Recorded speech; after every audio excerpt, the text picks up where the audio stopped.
Coach, can you talk about the fourth quarter stretch, and was that just the experience that you guys had been down that situation before we got you guys through? I don't know.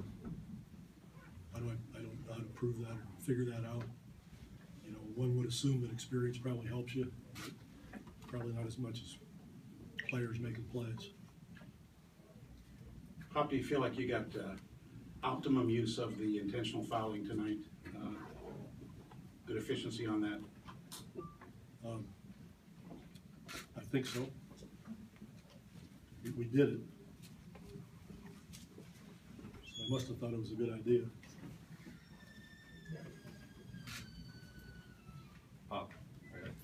You're saying that there's players making plays. Of those plays down the stretch, what stood out to you as the biggest play?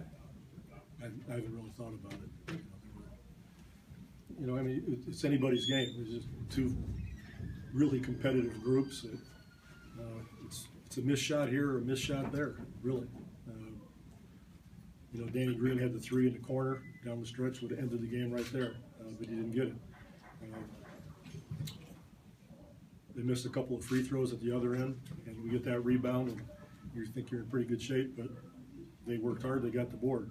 So they made a great play. And it just goes back and forth like that. That's why it's called a game. You don't know what's going to happen.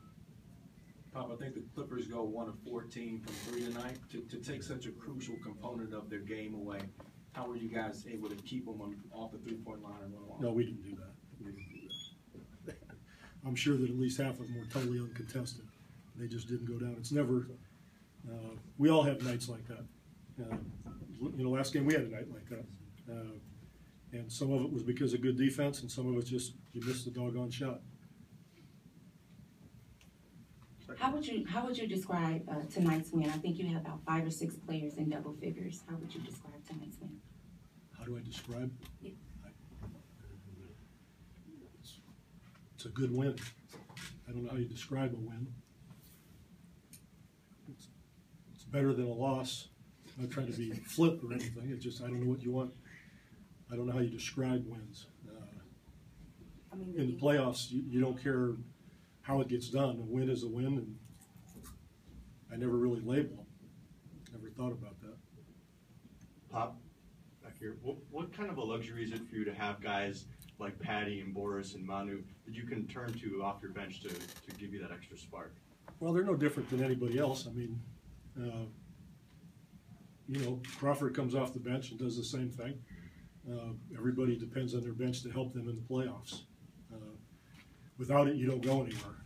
You know, if you took Crawford and Mills and locked them up someplace, both teams would be much less effective. That's for sure. Tim has that huge block over Yes. here on Blake in the final minute. I think might have even been part of the strip after that. For a guy his age, against someone who's that athletic, is that smart? Is that veteran? You know, he has a great. I mean, he did it. You know, earlier in the series, maybe it was down the stretch in the regular season, saved us a game.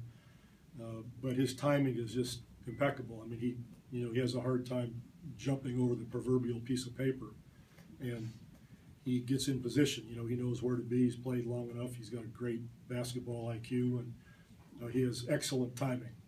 So he reads things well, and you know, we put him on. This is really the first time he's guarded Blake was tonight. So for a pretty good portion of the game, he guarded him, and he did a great job. And to go back to your question, that might have been the play of the game when he blocked that shot. That's what I was thinking last version. Yeah. I got to let the stuff roll around before I can decide on that kind of stuff. All right, anything else? Thank you, Coach. You bet.